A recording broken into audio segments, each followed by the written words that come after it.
Hello!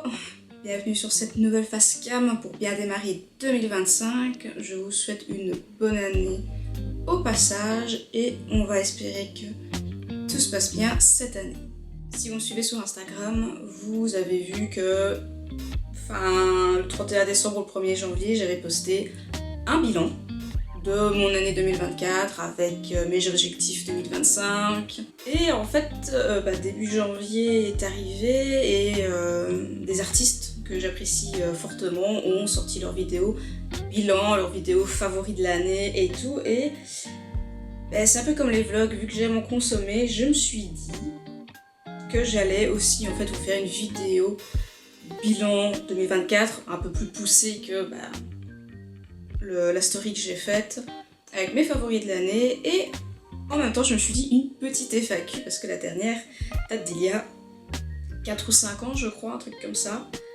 Donc voilà, donc cette vidéo sera divisée en plusieurs parties: le bilan, les projets, les favoris et la FAQ. Et on va commencer tout de suite avec le bilan. L'année a commencé avec un post qui a été le post le plus liké de 2024, c'est pour ça que j'en parle aussi. C'est le post Ça ira mieux, It Will Get Better en anglais, qui est un post que j'avais commencé à écrire fin 2023, mais qui était assez difficile comme sujet. Si vous me suivez depuis longtemps, vous savez que mon compte il est plutôt chill, il est plutôt bonne ambiance, etc. Je parle rarement de trucs difficiles, donc ça a été difficile aussi de poster ça, mais voilà, ça a été le post qui a le plus fonctionné en 2024. Je suppose de par son sujet, j'ai eu des commentaires qui me disaient que d'autres avaient vécu un peu la même chose que moi, donc j'ai pas envie de dire que c'est un sujet universel, mais plus je vieillis et plus j'entends des gens qui ont vécu la même chose que moi à ce niveau-là, donc je suppose que ça rapproche. C'est un post qui a très bien fonctionné sur Facebook aussi. Sur Facebook, c'est surtout des gens qui me connaissent IRL, qui me suivent là. Donc voilà, c'est aussi se dire qu'on dévoile des choses à des gens qui ne sont pas forcément au courant, parce que l'événement date d'il y a plus de 7 ans maintenant. Il y a des gens qui ne me connaissaient pas à ce moment-là, qui m'ont rencontré par après, et voilà, c'était un truc, mais ça m'a fait du bien, on va pas se mentir, ça m'a fait du bien de lâcher, ça m'a fait du bien d'avoir vos réactions en échange aussi. Voilà, c'était le moment des primes, on continue. L'année a commencé avec beaucoup de Throw It In Your Style aussi, moi qui m'étais promis de ne plus trop en faire, parce que j'ai l'impression qu'au bout d'un moment on est beaucoup à faire la même chose, et surtout on va pas plus loin. Vous voyez ce que je veux dire, parce que des DTS, c'est pas... Je dis pas que c'est du recopiage, mais c'est pas la même réflexion que quand tu crées de toutes pièces. Mais voilà, j'ai eu des copains qui l'ont fait, comme Savo, Pen ou Chouli. J'ai voulu faire leur DTS. Où là, par contre, évidemment, j'ai réfléchi. Je me suis dit, il faut que j'arrive à faire mieux. Par exemple, le DTS de Savo, il y avait beaucoup des flammes. J'ai beaucoup travaillé sur le rendu des flammes, en fait, puisque c'est quelque chose que je ne fais pas d'habitude. Pen, ça a été un peu plus le rendu du sang, par exemple. Parce que oui, je dessine du sang, mais je ne le rends pas bien dans sa viscosité, etc. Donc d'un côté, les DTS, c'était bien, ça m'a permis d'un peu plus m'entraîner sur certaines choses. Ensuite, ça a été le retour des Reels. Vous le savez, j'ai un compte TikTok où je poste le même dimanche qu'il y a des vidéos ici sur YouTube. Et avant, je ne les postais pas, je les mettais peut-être en story, mais c'était tout. Et puis tout doucement, je me suis dit, zut, allez, je les poste aussi. C'est pas ce qui fonctionne le mieux, c'est pas ce qui vous plaît le plus visiblement. Quand je mets le reel de la même illu, après c'est pas un timelapse, puisqu'il y a déjà une timelapse ici sur YouTube. Vous n'avez pas ça sur un Insta. Mais voilà, c'est pas le truc qui fonctionne le mieux, mais bon, voilà. Un de mes objectifs 2024, c'était de faire plus de fond. Et c'est ce qui est arrivé, notamment avec les illus de Mara, où j'en ai profité pour faire des pièces avec plus de déco, ou même juste un peu plus de la nature, comme avec le ciel étoilé et tout, et un peu plus travailler les rendus dans un environnement, en fait. Faut dire que pendant des années, c'est un truc qui m'a été beaucoup reproché, n'est-ce pas maman? c'est que mes personnages étaient juste sur un fond blanc et basta. Là, il y a vraiment eu un travail sur les fonds. Travail qui se voit aussi dans Tales of Erydia, du coup. Cette année 2024, 2 chapitres ont été publiés. Vous avez eu les chapitres 6 et 7 en 2024. Moi, en 2024, j'ai donc travaillé sur les chapitres 7 et 8. Le 8, qui normalement, au moment où cette vidéo sera sortie, aura été annoncé. Donc là aussi, je me suis plus concentrée sur les fonds, les environnements, les ambiances, pour rendre aussi mes cases un peu plus vivantes. Sinon, côté Tales of Erydia, eh bien, il y a eu comme d'habitude les élus du mois, mais pas que, puisque je n'ai pas attendu les élus du mois pour dessiner mes personnages. Il y a eu la série du tarot, du coup, qui vous a beaucoup plu. C'est aussi les prints qui sont le plus partis en convention. Donc ça fait plaisir, ça fait toujours plaisir quand c'est mes illus originales de mon univers qui partent. Il y a eu un peu moins d'illus cette année, parce qu'à partir de septembre, octobre, j'ai vraiment divisé mon temps pour consacrer beaucoup plus de temps et de travail à la BD, justement. Pour ceux qui ne le savent pas, je travaille à mi-temps, mais je n'ai pas de week-end. Donc en gros, j'ai 3 jours semaine pour dessiner. Alors avant, c'était toujours d'office une illu par semaine pour pouvoir poster toutes les semaines sur Instagram et alimenter l'algorithme. Non. Et si je voulais avancer sur la BD, je pouvais pas me dire que sur mes 3 jours, il y en avait déjà 1,5 presque consacré juste à une illu, et après il m'en restait 1,5 pour faire la BD. Sans oublier que je ne fais pas que ça de ma journée, fatalement. Donc côté convention, cette année a été chargée. J'ai fait 3 conventions. Il y a d'abord eu la Japan Day donc, à Aachen, fin avril, qui était sympa. On peut dire que c'est la plus grosse convention que j'ai fait. La Japan Day à Aachen, c'était bien. Je suis pas du tout rentrée dans mes frais. M'étaler plus là-dessus, vous avez un vlog complet sur cette convention-là dans la playlist vlog. Il y a eu la Mind Games aussi, à laquelle je suis retournée pour la 3e fois, qui s'est super bien passée, comme d'habitude. Très bonne ambiance, très bonne vente. C'est ma convention préférée, franchement. Enfin, j'en ai pas fait beaucoup, donc c'est facile d'être ma préférée, mais je l'aime vraiment. J'aime vraiment beaucoup cette convention. Et puis en octobre, fin octobre, il y a eu la Festimanga. C'était la première fois que j'allais, mais c'est dans le même esprit que la Mind Games. Et ça s'est également très bien passé. Donc, comme pour la Japan Day, vous avez 2 mini-vlogs en fait pour la Mind Games et la Festimanga. Parce que oui, voilà, comme je disais, j'aime les vlogs. J'aime consommer des vlogs et je me suis dit que faire des mini-vlogs, ça pouvait être sympa, ça demande beaucoup moins de travail et surtout, c'est juste avec mon téléphone. Ça m'évite de me balader avec la grosse caméra qui est là. Enfin, elle est pas grosse, mais elle est encombrante. Et voilà. C'est moins facile d'avoir le réflexe de filmer qu'avec le téléphone pour faire des petits trucs sans trop prise de tête. Et puisqu'on parle de vidéos sans transition, YouTube, vous avez eu 25 vidéos speed drawing, donc 3 vlogs, vidéos sketchbook tour. 4 ou 5 ans après la précédente, ça y est, j'avais de nouveau rempli un carnet de croquis. C'était un de mes objectifs 2024, faire plus de croquis. Et ça a bien fonctionné, surtout que je vous ai demandé votre contribution en proposant de temps en temps une question, en mettant de temps en temps une boîte à questions en story, donnez-moi un mot à dessiner. Ça m'a permis de remplir mes pages plus vite. Et c'est ce que j'ai continué à faire avec le nouveau, en vous mettant des thèmes comme par exemple une boisson, donnez-moi une boisson, donnez-moi un arbre, donnez-moi une fleur. Et du coup cet exercice aussi m'a fait ressortir d'autres médias. J'ai ressorti des feutres, j'ai ressorti des crayons de couleur, histoire de réutiliser un peu mon matériel traditionnel parce que c'est vrai que hors de l'aquarelle, je fais très peu de traditionnel. Et puis la vidéo des 15 ans qui est sortie il y a presque 1 an maintenant, en octobre 2023. Pixel fêtait ses 15 ans sur internet et pour l'occasion j'ai tourné une vidéo où je reviens sur 15 ans de posts sur internet en fait. Donc c'est beaucoup, il y a du dossier, c'est le cas de le dire. Il y a de tout, il y a du cringe, il y a du beau, il y a il y avait déjà des idées à ce moment-là. C'est un petit voyage sympa de 1h15, 1h20, donc prenez-vous un thé, un petit gâteau et je vous conseille d'aller la voir parce que c'est assez drôle. Ceux qui me suivent depuis l'époque du blog vont se rappeler de certains trucs, ceux qui m'ont suivi plus tard vont se dire « Ah ouais, on vient de là quand même », enfin voilà, c'est une vidéo sympathique du coup, que je vous conseille. Et donc maintenant, on va passer au projet de 2025. On va continuer sur la lancée, c'est-à-dire plus de temps pour Days Viridian. Pour vous donner une idée. Actuellement, dans le scénario, dans les chapitres, je suis au chapitre 19.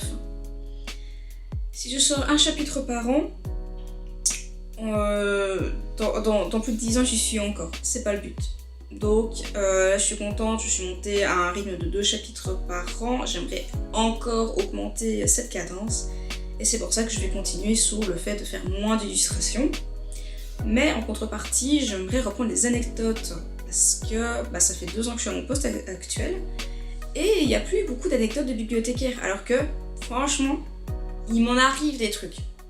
C'est même pas obligé que ce soit forcément anecdotes de bibliothécaires, mais c'est des trucs qui se passent dans le cadre de mon travail et je me dis que ça peut être sympa à continuer comme lancé, ça me demandera moins de travail qu'une illustration, sans pour autant délaisser les réseaux sociaux en général. C'est pour ça que les Reels, malgré le fait que ça fonctionne pas très bien, ça me fait quand même 2 posts faciles sur le mois en fait, de les reposter. Même si ça marche pas très bien, moi je sais pas, moi j'aime bien. Moi j'aime bien de les poster, donc je le fais. Donc, voilà, c'est aussi un des trucs que j'ai envie de faire pour 2025, c'est être plus clémente avec moi-même. J'ai 30 ans, ça fait plus de la moitié de ma vie maintenant que je poste sur internet. Et je me dis que je peux arrêter de me dire « Ah, il n'y a pas eu beaucoup de vues, il n'y a pas eu beaucoup de likes, ça flop, c'est de la merde, les gens n'ont pas aimé. » Non. Je poste, ça marche, ça marche pas, et puis c'est tout. Réussir à me détacher complètement de tu ne réussis pas, c'est pas grave. Je vous rappelle que le blog, pourquoi ça a commencé il y a 16 ans, c'est parce que je pensais réussir à percer et faire de l'art mon métier. Je ne vis pas de l'art, ça me fait un petit argent de poche en plus quand j'ai mes conventions, quand j'arrive à les rentabiliser, évidemment. Je dépense souvent plus encore pour faire mes goodies, etc. que ce que je vends. Et voilà, quand je propose des commissions, que je fais de la pub pour la boutique et qu'il n'y a rien, c'est pas grave. C'est pour ça que j'ai un métier à côté, un métier qui me permet de payer mes factures et de vivre correctement quand même. Plus clémente avec moi, continue à kiffer ce que je fais, sans me prendre la tête. Niveau convention, je peux déjà vous confirmer que je serai à la Japan Day, donc à Arlon, le week-end du 26 et 27 avril. Je partagerai mon stand avec mon amie Amy, parce que prendre un stand à 2, ça nous coûtait moins cher que de prendre chacune notre stand. Et comme je vous l'ai dit précédemment, c'est pas une convention qui a très bien fonctionné pour moi, donc voilà, je la refais parce que j'ai envie, parce que c'est Arlon, ça reste facile d'accès pour moi, et que mes amis en fait peuvent venir me voir parce que c'est pas loin pour certains. Oui, niveau distance, j'aimerais choper une place en marché créatif à Liège. J'aimerais tester l'ambiance, comparer à une convention, j'aimerais voir si mon style, si ce que je fais plaît en fait. Parce que oui, mon art est très geek, inspi, jump, etc. Donc fatalement ça fonctionne en convention. Mais je me demande est-ce que ça serait pareil en marché de créateur. Je ne sais pas, c'est une grande question qu'on découvrira si j'arrive à choper une place. Parce que la concurrence est beaucoup plus dure. J'avais tenté le marché des artichauts en décembre ici à Liège. Je n'ai pas été prise, c'est pas la première fois. Donc voilà, on va voir. Et sinon, un gros truc de 2025, c'est mon déménagement. Je n'en parle pas beaucoup sur Petit Pixel, mais il y a bientôt 3 ans, on a acheté une maison avec mon compagnon, qu'on rénove, et qui prend beaucoup de temps, parce qu'administrativement parlant, en fait, il faut beaucoup d'autorisation, puisque c'est un bien assez spécial, c'est pas une bête maison. Mais cette année, c'est la bonne, normalement, donc au printemps, je déménage. Donc cette vidéo facecam devrait être la dernière vidéo facecam dans cet appart. On passe aux favoris. Niveau favoris, on va commencer par les jeux vidéo, parce que ça va aller très vite, parce que j'ai très peu joué cette année. Ma rétrospective Steam se cantonne à Lego Star Wars The Skywalker Saga. Voilà.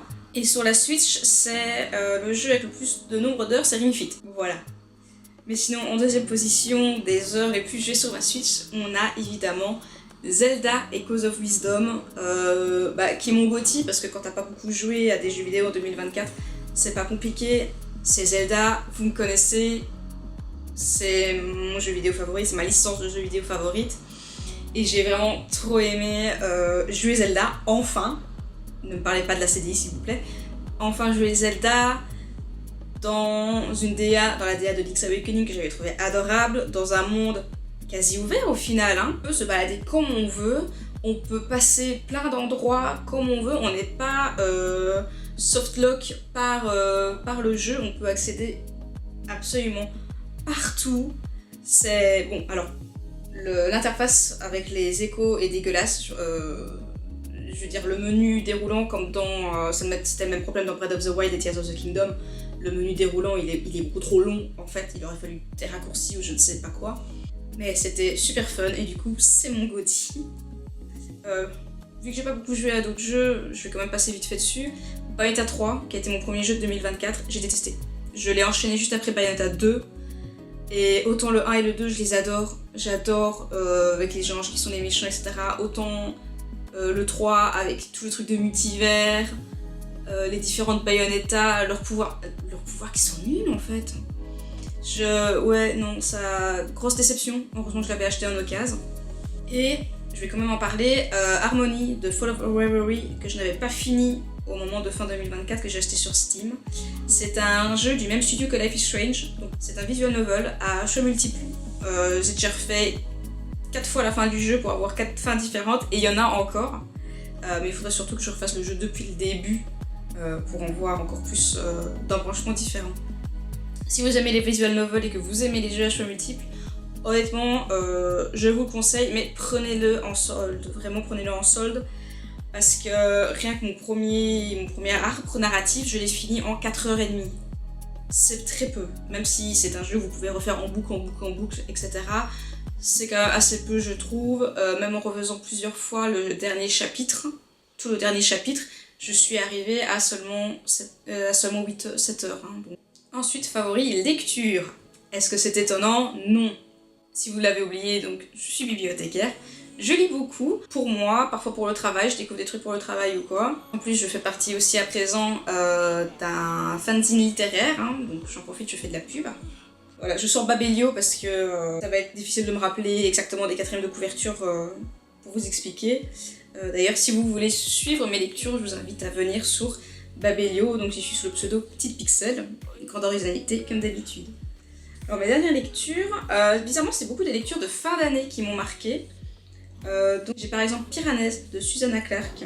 Envoûtant, Piranèse nous plonge dans un monde parallèle onirique à la beauté irréelle, rempli d'images surprenantes, tourmentées par les flots et les nuages. La maison où vit Piranèse n'est pas un bâtiment ordinaire. Ses pièces sont infinies, ses couloirs interminables et ses salles ornées de milliers de statues. Au cœur de cette architecture monumentale est emprisonné un océan. Et Piranèse n'a pas peur, il y vit pour explorer ce labyrinthe. L'autre vit aussi dans cette cité enfuie. Piranèse lui rend visite 2 fois par semaine et l'aide dans sa recherche du grand savoir. Mais au cours de ses expéditions, Piranèse découvre un jour des preuves de l'existence d'un 3e habitant. Une terrible vérité commence à se dévoiler, révélant un monde totalement différent de celui qu'il connaît. Je ne sais plus comment ce livre a atterri dans ma wishlist, mais j'ai adoré. J'ai adoré l'écriture, j'ai adoré le plot, et c'était vraiment une chouette découverte du coup de ma fin d'année. Autre livre, c'est Demain et Demain et Demain de Gabrielle Zevin. Alors là, on est sur un petit pavé de 500 pages. Un froid après-midi de décembre, Sam repère Sadie sur le quai du métro parmi la foule. Ils ne sont pas vus depuis des années, mais jamais ils n'ont oublié leur première rencontre à l'hôpital.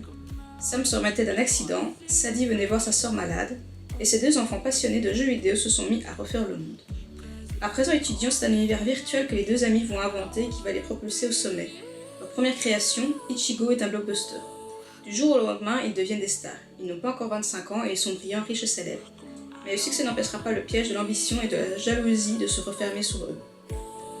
Un roman éblouissant qui interroge les notions d'identité, d'échec, de seconde chance et par-dessus tout notre besoin désespéré d'aimer et être aimé. Car oui, c'est une histoire d'amour, mais une comme celle-là, vous n'en avez jamais lu. Alors ça, c'est le résumé éditeur. c'est plus. C'est pas du tout, moi je suis pas du genre à lire des romances, et je vous rassure, c'est pas un livre qui parle exclusivement de romance. Moi ce qui m'a attiré surtout, c'est tout le côté jeux vidéo, création de jeux vidéo, parce qu'en fait c'est pas précisé dans le 4e de couverture, mais tout se passe à la fin des années 90 en fait. On est à la fin des années 90, donc ça parle des restrictions de la technologie pour créer un jeu vidéo, de comment réfléchir pour contourner les limitations de la machine pour réussir à faire tel ou tel rendu. Beaucoup de références aux jeux vidéo, évidemment, surtout quand ils arrivent après, à l'aube des années 2000, etc. C'est une histoire d'amour, mais c'est très en fond, c'est évoqué, mais c'est pas explicite. Vous n'êtes pas en train de lire du Colin Hoover. Notre tome, donc c'est ce que je disais avec le boulot, je l'ai lu pour le travail. C'est La machine de Katia Lanero Zamora, une autrice belge, liégeoise de surcroît, que j'ai reçue dans le cadre du travail en fait en juillet. Et pour préparer sa venue, j'ai lu un de ses livres en fait. Vu que c'est de la SF, c'est moi qui m'y suis collée. Et donc La machine, c'est une duologie déjà. Née dans le confort de la famille noble des Cabayoles, Vienne et Andrés sont deux frères inséparables. Et dans un pays où la révolution gronde et où les anciens royalistes fourbissent leurs armes pour renverser la toute jeune république, ils vont devoir choisir leur camp. Grande fresque familiale où les batailles politiques rejoignent les bouillonnements personnels, La machine est une œuvre forte, absolue et puissante. Si vous êtes un peu calé en histoire, dès que vous allez commencer le tome 1, vous allez tout de suite y voir des parallèles avec la guerre civile espagnole de 1920. Du coup, fatalement, c'est politique. Je sais qu'il y a un énorme débat sur ne mettez pas de politique dans mes livres. Je suis bibliothécaire, je vous le dis, les livres, c'est politique. En mention honorable, on a Mémoire de la forêt de Michael Brun-Arnaud. C'est une série jeunesse en 4 tomes que justement j'avais commencé à lire pour le travail. C'est très doux. Je le conseille, que ce soit pour des enfants comme pour des grands, c'est très chouette. Ensuite, en mention honorable, il y a Les Ondes Délatées, qui est un cozy fantasy. Je connaissais pas du tout le genre. Et de nouveau, ça a atterri, je ne sais plus comment, dans ma wishlist, et je l'ai lu cet été, j'ai beaucoup aimé. Et sinon, en tant que grande fan de Star Wars, j'ai lu la nouvelle trilogie de Timothy Zahn sur Throne. Bref, le mec en bleu. Niveau manga, Gun, mon petit frère m'avait offert l'intégrale fin 2023 pour Noël. Donc j'ai pu découvrir ce roman dystopique. Donc de nouveau, moi j'adore tout ce qui est lutte des classes, j'ai adoré. Je connaissais Gun depuis des années évidemment, et je l'avais jamais lu, je l'avais jamais acheté. Et j'ai vu la daube cinématographique qui a été son adaptation, Alita Battle Angel là. J'ai beaucoup aimé le chara-design aussi. Les chara-design des personnages sont tellement uniques, ça change de ce que je vois maintenant de plus en plus dans les mangas plus récents où j'ai l'impression que c'est toujours à peu près les mêmes personnages mais avec une coupe de cheveux différente, histoire de dire ah c'est pas le même personnage. Ici Gun, il y a vraiment un côté, je sais pas comment expliquer, il y a vraiment un côté unique j'ai l'impression dans le chara-design. Je crois que c'est une ambiance, je crois que c'est l'ambiance que le trait donne qui me fait dire ça tout simplement. Sinon en manga c'est Au grand air. Alors fun fact, celui-là en fait je le connais, je connais l'anime en fait parce qu'un ami m'en parle régulièrement, en VO c'est Yuru Camp. Mais je ne savais pas que c'était un manga à la base, je l'ai découvert quand je suis allée à une formation manga pour le boulot justement. Et donc c'est bien parce qu'il me fallait justement des séries jeunesse, donc je l'ai fait acheter au boulot. Donc, pour le moment j'ai lu les 2 premiers tomes, j'ai déjà commandé, catalogué tout le reste, donc je peux dire la suite quand je veux. C'est des lycéennes en fait qui font du camping. C'est tout con, c'est un club d'école qui font du camping, elles sont 3-4. Et il y a des vraies astuces de camping dans le manga, il y a des très beaux paysages, c'est très chill, donc c'est des lectures rapides fatalement.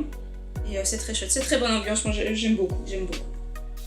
Niveau BD, parce qu'il faut savoir quand même que les BD c'est ce que je lis le moins, mais que Spirit de Margot Mara, qui est une série en 4 tomes, le tome 3 vient de sortir au moment où je filme cette vidéo. Margot Mara, il faut savoir que c'est parce que je suis son travail depuis l'époque des blogs. Je la suis depuis des années et des années et des années. Sa première BD, je ne l'ai jamais trouvée chez nous. Mais par contre, j'ai trouvé Spirit, les 2 premiers tomes, dans une librairie d'occasion, le Cultivarium pour les gens qui connaissent. Et évidemment, j'ai sauté dessus, et aussi parce que bah, c'est de nouveau, c'est ma cam. Donc là, on est dans le New York des années 30, où on suit Yann, qui est un chercheur de fantômes. Pas façon Ghostbusters, vraiment, il étudie les fantômes. Sauf que durant leurs enquêtes, son mentor va décéder, en fait, et il va tâcher de décider son meurtre, en fait, savoir pourquoi il a été assassiné. Et puis, ben, forcément, il va se retrouver dans toutes des affaires de meurtres inexpliqués, de recherche de la vérité. C'est super beau, le trait de crayon de Margot Maras, il est beau en fait. Il y a tellement de profondeur dans ses dessins. Je sais pas comment expliquer son côté crayonné, c'est vraiment... J'ai plus acheté la BD pour l'art que pour l'histoire en elle-même. Mais l'histoire est très bien, franchement, j'ai lu les 2 premiers tomes, j'ai adoré. Autre BD, c'est Le Royaume d'après de Margot Sattel et Marc Dubuisson.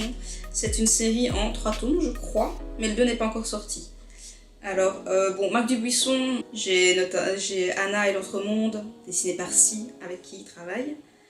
Mais ici, voilà, Le Royaume d'après, c'est avec Margot Sattel, que, de nouveau, c'est encore une BD que j'ai achetée parce que je connais l'artiste depuis des années et des années. J'ai commencé à suivre Margot Sattel quand elle faisait des comics pour Star Wars, en fait. Et j'ai eu la chance de rencontrer du coup cette illustratrice à la foire du livre de Bruxelles en avril, où j'ai pu faire dédicacer du coup mon exemplaire de la BD que j'ai acheté sur place et échanger justement avec elle sur l'univers. C'est comme ça que je sais qu'il va y avoir 3 tomes en fait. Je sais pas si c'était un secret, mais voilà. Christopher vit avec son père et sa petite sœur Marie depuis que sa mère est morte en lui donnant naissance. Lorsqu'un soir Marie est enlevée par une créature effrayante, Christopher va devoir prendre son courage à 2 mains pour tenter de la sauver. Aidé par Morrigan, la folle du village, il va tout faire pour la retrouver et embarque pour le royaume d'après, un monde surnaturel où se retrouvent les âmes des morts.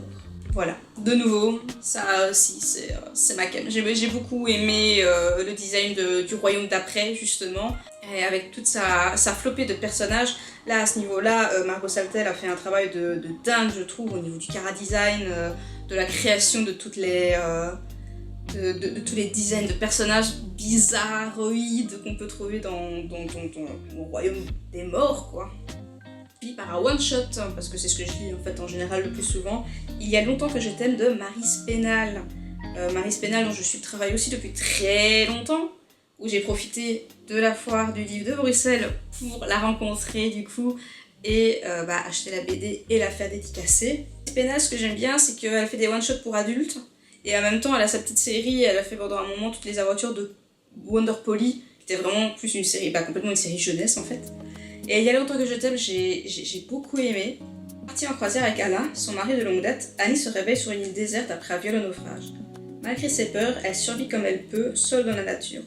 Face à elle-même, elle commence à questionner le rôle qu'elle s'est assigné dans sa propre vie et celui qu'elle a laissé son mari jouer. Qui est-elle vraiment? De quoi a-t-elle vraiment envie? La rencontre inattendue avec un indigène, loin des conventions sociales, va accentuer sa découverte d'elle-même et lui permettre de réinventer son désir. Donc là en plus, on est sur une petite vibe, voilà, il y a un petit questionnement féministe. J'aime bien quand il y a des questionnements dans les BD, j'aime quand les œuvres invitent à réfléchir sur certaines choses, d'où le fait que les livres, c'est politique. Ici, j'ai beaucoup aimé les couleurs vibrantes.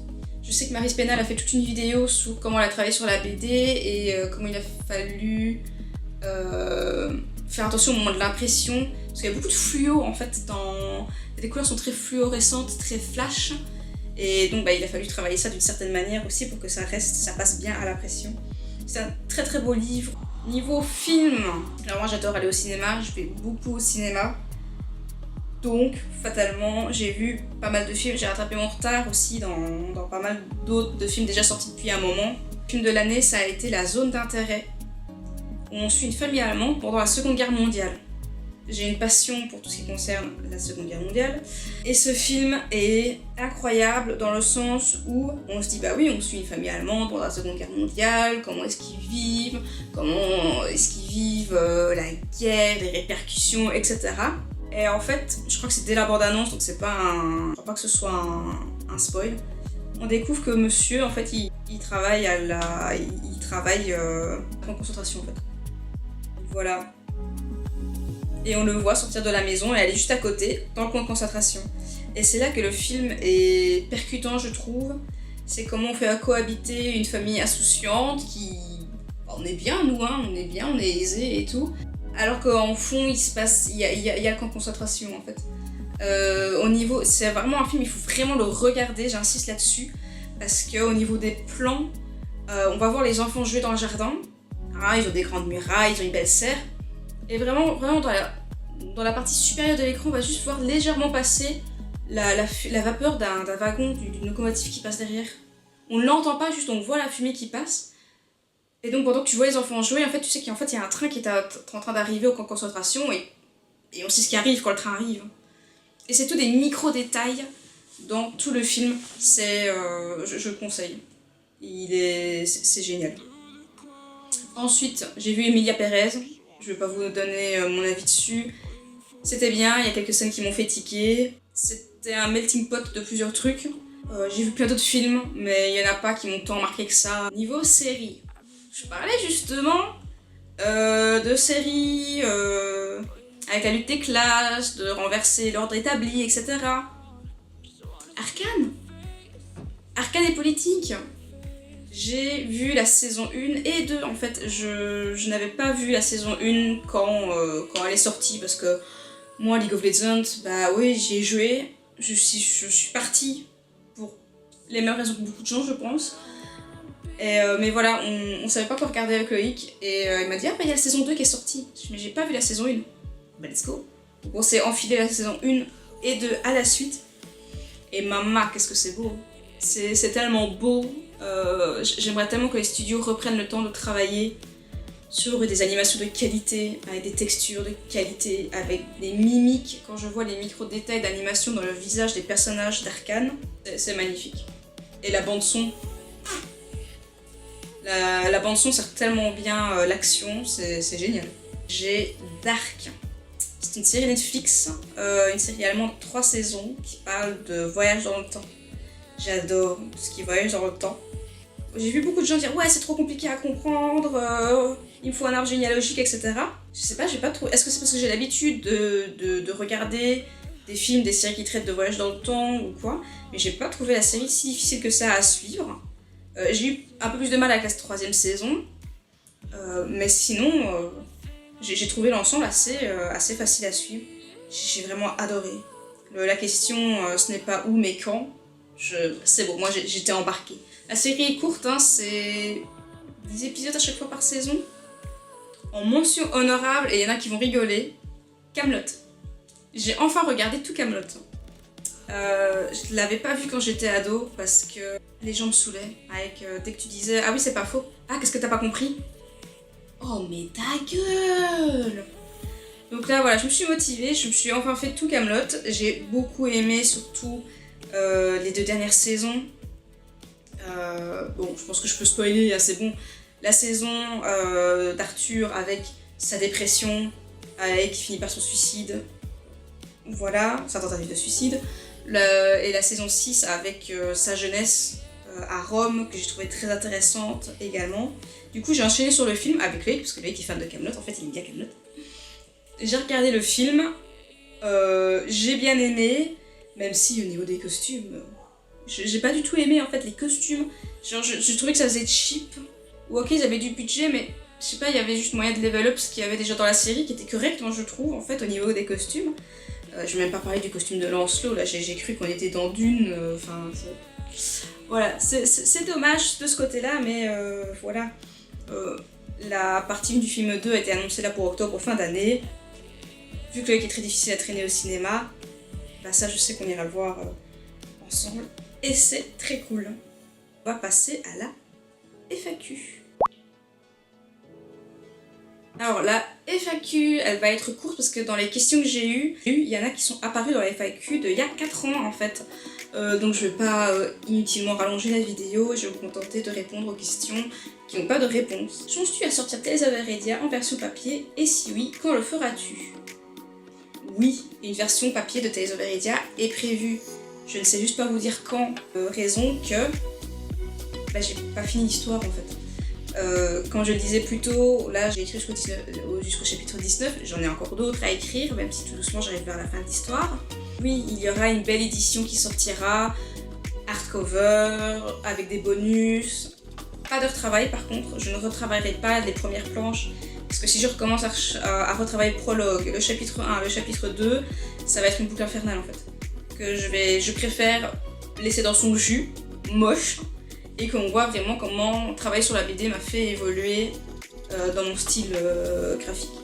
Donc oui, un jour il y aura une belle édition, il y aura une belle version papier, c'est pour ça que je n'imprime plus la version papier de chaque chapitre individuellement pour les conventions comme je le faisais au début. Et une question, quand as-tu commencé à dessiner?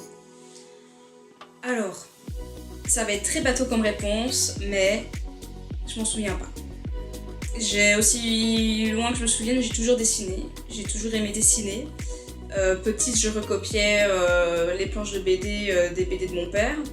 Puis quand mon frère a ramené les mangas à la maison, j'ai commencé à recopier des illustrations de chapitres, de Yu-Gi-Oh entre autres, parce que c'est un des premiers mangas qui a mis les pieds chez nous. Et c'est parce que j'ai commencé à recopier du manga, je pense, que je me suis mis au manga, à faire vraiment beaucoup du manga et que j'ai commencé à dessiner. Voilà. J'ai commencé, j'ai jamais arrêté en fait. On va dire que je m'y suis mis donc sérieusement quand j'ai ouvert le blog il y a 16 ans maintenant. Et puis je me suis orientée là-dedans. J'ai demandé à faire des études d'art et d'infographie. Après en supérieur j'ai fait de l'animation 3D, que j'ai pas terminé. Donc voilà.